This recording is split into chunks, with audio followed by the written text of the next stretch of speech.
I know a lot of kids that are making $250,000 a year right now, working 6 months out of the year. Those are drug dealers. I'm talking about welders. Yeah, What are welders? Those are welders. Those are welders. Those are welders. Absolutely. There's a shortage. There's a huge shortage, and it's not just about the skill that's important. It's about the work ethic, and I want to pound that. I always tell parents what we're really You say that teaching. that sounds like a tagline. It sounds like a platitude. It's not.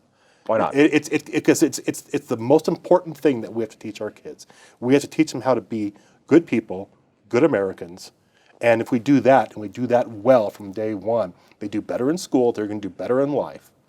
And maybe we wouldn't be facing some of the problems that we're facing now if we had an educational system that was focused on that. So I remember in high school, the guys who were in vocational training, and they called it VOTEC. Those are the guys who are the losers because they're not going to be able to handle it out in the real world. So let's teach them how to hammer a nail into a board. Of course, now they're the ones without any college debt running construction companies. Ron Daugherty is with Power Technical, which is a charter school, and this blows my mind, that takes kids from as early as sixth grade all the way up to 14th grade, which is a 2-year college degree, about not vocational, but technical degrees. Let me ask you about the larger picture first, because there seemed to be, when I was in high school, that you look down at vocational training as, that poor kid, he's a loser, he's going to go to VOTEC. Right. That ain't the case. No, not anymore. And now we call it career and technical education. So we changed the name. It's not shop class anymore. They don't call it VOTEC, but it's career. You don't call it shop class? We call it shop class. Okay, good. But the state calls it career and technical education, and so you'll see a big push around that name, and it's just a rebranding of it. But yeah, we start in sixth grade, John, because we find that if kids are really going to be successful, they're not at home playing with tools anymore the way that you and I did growing up, right? When I ask kids about building a shed or digging a hole, they've never done that before, and that just blows my mind. I remember helping a kid trying to replace a mirror on my car. He broke the mirror. Yeah. And I said, all right, we're doing this together. You need to learn how to do this. And he was 16. Pass me the Phillips screwdriver here. And which one is that? Right. Now, these kids can grab one of these, and they're doing this all day. So if it's with their thumbs, they get it. Yeah. But the actual tactical connection with the physical world is not the same as when we were kids. And I think that's good and bad. But your school is a charter school. That is a government school. Right. But you train kids on a vocation on the technical side. That's right. And so starting as early as sixth grade, going all the way through a 2-year degree in high school, in college, in what? Are we just talking about slapping up drywall? Because I know a lot of guys who can slap up drywall. They don't need to go to classes for that. That's right. So it's a lot more extensive than that. So the programs that are available are construction, welding, machining, engineering, electrical, mechanical, aeronautical, structural engineering for these kids. In the construction industry, they're going to learn every piece of it. So they're gonna start in 6th and 7th grade. Here's how you frame a wall. But when they're in 8th grade and 9th grade, they're learning about the electrical side of it and the plumbing side of it and how to roof it, how to write a bill of materials, how to basically run a small company if that's something they wanted to do. And we start in 6th grade because, like when we were in school, we had shop class. They're making birdhouses, and that's what they're doing. They're learning safety, tools and their uses, difference between a Phillips screwdriver and a ball peen hammer, because some kids don't know, and a lot of adults don't actually know, to be honest with you. Both are good for murder, but you have very different ways of using it. That's right. Let me ask you this, because people will be watching saying, it's still for those kids. Right. Now, I'm looking at those kids who go to school and get a liberal arts degree, and are in debt $150,000, and the only thing they're qualified to do in the job market is to say, would you like fries with that? And that's a real crime. It is. So if people want to go to a government school, this is a charter school that's paid for by tax dollars, isn't it trapping a kid into the world of a technical, vocational, hands-on world? Yeah. That if my sixth grader goes, Dad, this sounds great, I want to go out there and build this stuff, that means he's not going to go to college. He's not going to become a computer engineer or a coder or a liberal arts professor at Dartmouth. Well, the answer is no. We have calculus, we have physics, we have chemistry, trigonometry. If it's in a regular high school, we're doing it in those schools as well. What we don't have is an extensive music program, psychology, things like that. We teach money management, personal finance. Every single year, the student has to take something that is about improvement, whether it's character or work ethic, learning how to balance a budget. I always tell my parents that come to school, I said that the beauty of this school is that when they graduate, they're going to have certifications. They're going to have a degree. They may have a college degree if they choose to stick around to do that. They're going to know how to manage their money. And I ask parents, what are they going to do next? They're going to move out of your basement. You're going to get your basement back, right? And my kids did it. They grew up and moved out of the basement, and I'm proud of them. And that's what I want. It's not Does it limit them if they want to go get a traditional 4-year degree? Does going to Power Tech, does that limit their ability to go to that school, be ready for the school, to be accepted at a 4-year liberal arts school? Absolutely not. I mean, in 10th grade, we began asking the question, what do you think you want to do, so we can tailor the schedule that's right for you. You know, if they want to go become a doctor or a lawyer and they decide later on that the skilled trades aren't for them, I'm telling you that they're going to make a lot more money while they're in college, because it pays a lot more money and it's a better job. And from my personal experience, and I share this with my kids, is that even as an educator, during the summers, during the weekends, I would take on side jobs. I made a lot more money doing skilled trades than I ever did teaching a math class. So they have that in their back pocket. Let me ask you a little bit about the story of the school. Now, you work with charter schools. This is a charter school. And it seemed as though there was some hesitation in doing this. The Independence Institute just put out a great issue paper on this very school to tell the story Right. of why this should be in that portfolio of educational choices Right. that kids in Colorado should have, whether they want science degrees or if they want something that's more for special needs kids or kids who are in trouble, or here's yet another choice that I think a lot of Coloradans don't understand. This is a choice you have. Right. It's a government school you can go to. How easy was it to get this school up and running? Oh, it was tough. I think it was about 2009 or 2010. My boss then, Jonathan Berg, the founder of James Irwin Charter Schools, came to me and said, "Let's talk about this school." So I was pulled away from my job, and I sat and I wrote the application, which for chartering. The way a charter school works is that the district has to approve the charter. They have exclusive chartering authority, and if they say no, then you can go to the state authority. Well, we went to, and I'm not going to name the districts, but we went to District after district. and the answer was, oh yeah, we'd like to look at it, right? But at the end, the vote was always a no. And then Mr. Peter Hilt, who is currently the superintendent of District 49, he has Where is that? It's in El Paso County, Falcon, so it's the east side of town. Right. He saw the wisdom in it, and so he came from the charter school. He grew up in charter schools, really. Right. That's what he was doing. He ran charter schools.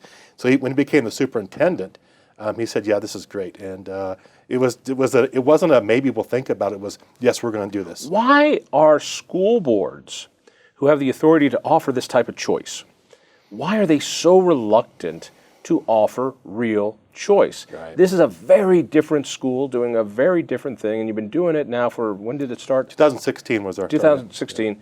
And so, and how many kids are in it? About 330 this year. Wow. And is it growing? Is it shrinking? It's growing. Yeah. Right. We expect to be close to 700 when we reach capacity, and we have to build another building. But So the resistance to giving parents this alternative education, because there's so many kids who learn with their hands, learn kinetically, Right. Instead of sitting down at a desk or a computer. Why did they keep saying no to you? Well, I could give you the politically correct answer. Now, just give me the real answer. It's because of the government. I mean, I'm telling you that schools were graded on how many kids were going to college. So why would I put money into something that I'm not going to get a good grade for? Does that make sense? So schools are graded by how many of their graduates go on to a four-year degree, not go on to a life that they love or a good employment or a career that interests them. But we measure it this way, which means that kids who want to learn what you're teaching get cut out.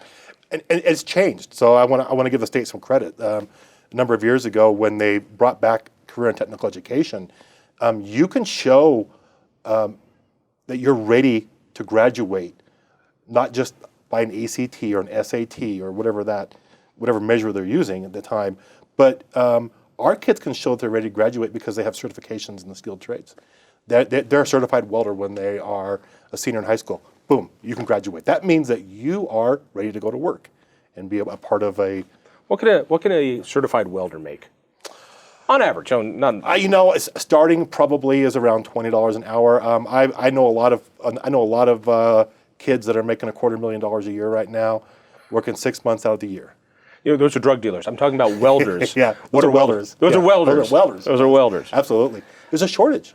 There's a huge shortage, and it's not just about the skill that's important.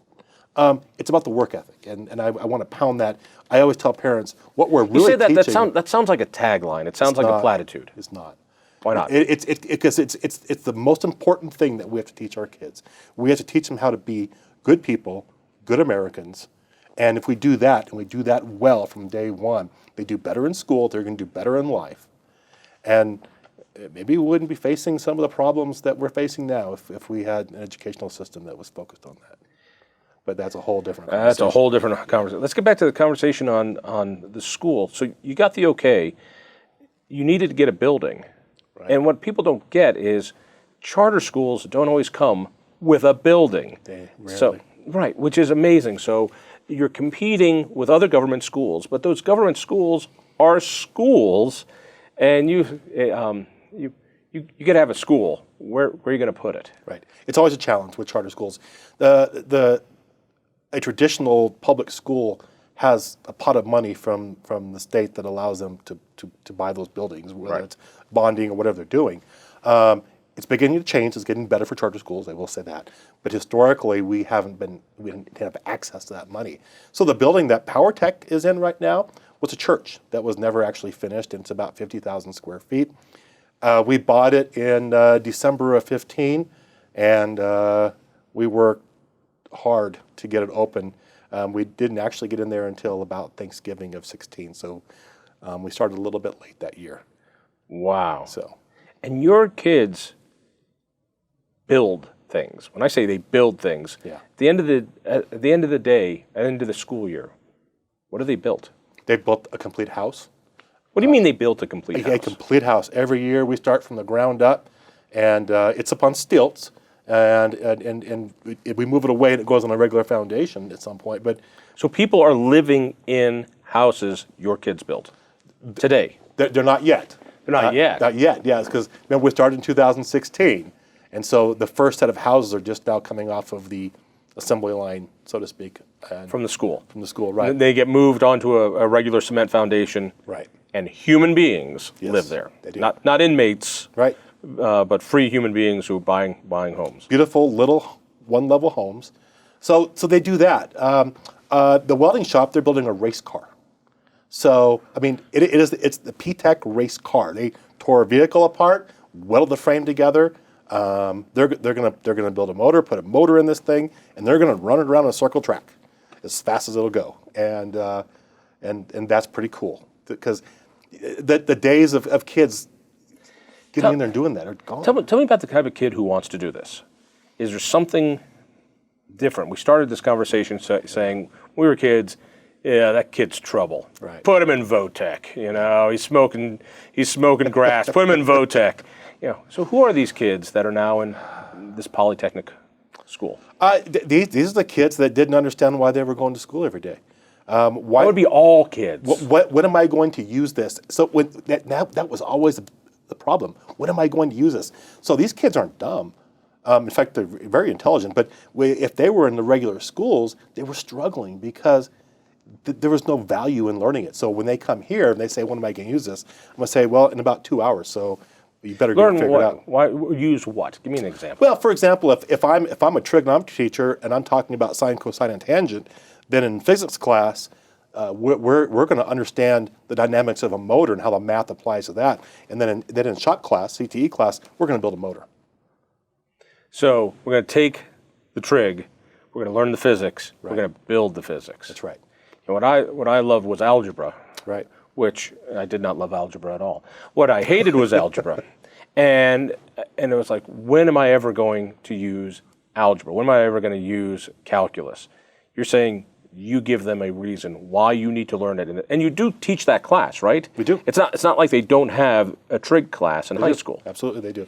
Math, science, English, and history, just like any other school. It's cross-curricular lesson planning and teaching, and it's a lot of work. Our teachers sit down and they say, all right, in math, I need to do this week. How is that going to apply to what we're doing in history? How is this going to apply to what we're doing in our science classes? And so they work on that. How many kids have sawed off their fingers in your school? All my kids have all their fingers. I had a teacher who almost lost one, Really? but none of the students. Talk to me about teachers, which is, if there's such pull for tradesmen out in the world, where are you getting teachers? Because you've got to find a guy who is a welder, but who is also a teacher. And not all welders, I would imagine, make good teachers. Right. We don't look for teachers. We look for people who know their craft and have a passion for kids and education. It's an impossible task because I can't pay a teacher what they can make in industry. But so every case is different. My welding instructor is retired military, and he wanted to be around kids.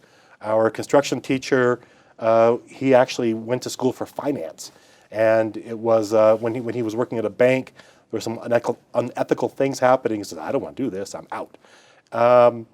And our machining instructor actually is somebody who actually went to school to be a teacher. And then our engineering instructor. This poor guy, he didn't finish his master's degree until he was 19 years old in engineering. His bachelor's degree. Master's degree. Master's degree. Yes. He went to work. He got his master's degree at 19. At 19. I mean, I relate to that because I was able to squeeze a 4-year bachelor's degree into 5 years. So I understand the technique that he used. He's unique. He went to work for industry, making a lot of money, and he wasn't happy. So every case is different, trying to find those folks. And we have such a good crew right now. They have a passion for what the kids want to do. Are you able to find more teachers? We're always looking. And we're full now, but as we begin to grow, we're always looking for new folks. Retired military, just retired tradesmen, really is our best source. How's your football team? We don't have a football team. How's your basketball team? We don't have a basketball team. How's the debate team? We don't have a debate team. When you put on the spring musical, what is it, the Mikado or is it Sound of Music? Yeah, we what we do is a lot different. We bring folks in, and rather than having concerts, we're demonstrating what our kids can do. Really? Do you have like a recital for parents? They come in, yeah. We have things called like a make and take, where the kids will teach the adults how to do something, and then they can take that project home. It's everything's geared around the trades. We've taken kids out on volunteer projects to build ramps for someone who may need a ramp. Maybe they're handicapped or just older and they can't afford it. So those are the things that we do. We do have a very small track team, and so and I'd like to expand in some supports in more sports, but there isn't time in the day to do all these things. Explain to me the college credit part of this. So you go into this charter school. Mm-hmm. You can, if you want, take it all the way to 14th grade. So you're a sophomore in college, basically a community college degree. Right. And the kid doesn't have to pay for this. Right. So it's called Pathways in Technology through the state of Colorado. There are 11 pathways and technology schools in Colorado. Most of them, all of them, I should say, with the exception of P-TECH, is a program built into a current high school. Most of them are geared around information technologies. It was designed by IBM in New York and to build IT workers. We took a different approach to it, and we integrated it into our entire school. So the idea is that if you want to stick around and get your associate's degree, we have to know by the time you're in 11th grade, you don't graduate at grade 12, you just transition into the community college. And then you graduate with an associate's degree. And a high school diploma at the same time. And you don't have to pay for it. Nope. That's pretty amazing. It is amazing. Why is there only one of these schools in Colorado? I don't know. It is absolutely our goal as James Irwin Charter Schools to push this, whether there are schools or whether we're just showing other people how to do this. But we'd like to see a lot more even in southern Colorado. I'd say the closest thing in the Denver area is Warren Tech, and that's a great school, but it's not exactly what we're doing. Incredible. Yeah. People want to get more information about where do they go? Where do they learn? Go to our website at www.jameserwin.org, or they can just give us a call at 301-6200. What's his area code on that one? Oh, sorry, 719. 719, you got to remember. Yeah. Big state now. It is, absolutely. This has been so fun. I hope more kids and more families consider this, because kids deserve to make a good living and have more choices and still go to college if they want to go to college. That's right. Don, thank you so much. Thank you. If you enjoyed that conversation, by all means, click one of these other great programs. We have the best conversations with the most fascinating Coloradans. And subscribe to our channel. Just click down below and hit that little bell button too. You don't want to miss a single show.